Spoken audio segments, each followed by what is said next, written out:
Not all snack bars are created equally. And one of our viewers wants to know, how do you choose a healthy snack bar that's good for you and not more like a candy bar?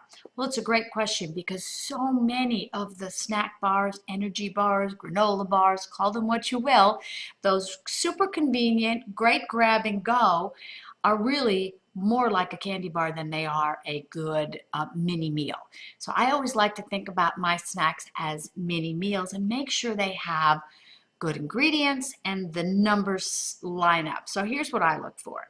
You have to look at the label. Scrutinizing the label is absolutely essential. I'm looking at the label for calories, a saturated fat, trans fats, fiber, and protein, and sugars. And then I'm also looking at the list of ingredients because I want real wholesome food at the top of that list. That means there's more of that than anything else by weight.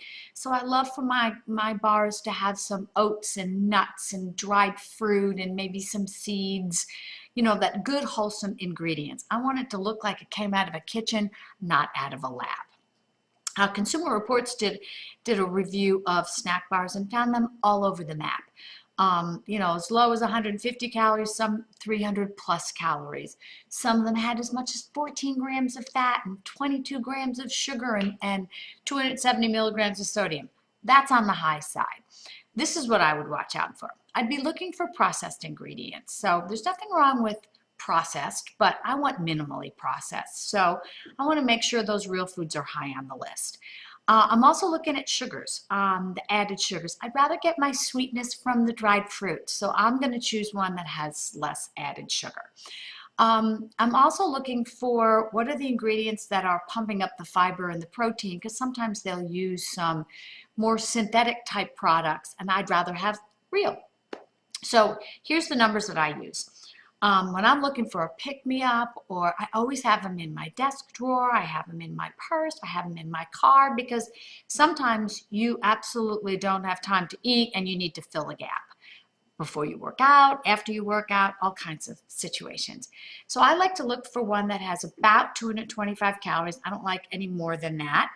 And I want it to have wholesome ingredients. I love that dried fruit. I look for less than 3 grams of fat. No trans fats. So I'm looking in the list of ingredients for partially hydrogenated oils because that means they'll be in there. So I want 225 calories, less than 3 grams of saturated fat. I want at least 5 grams of protein, more would be better, and at least 3 grams of fiber. To me, that's a grab and go bar. That's a little mini meal. You could also make it a better meal by adding a piece of fruit and a little bit of yogurt, and you're good to go. Less than 400 calories.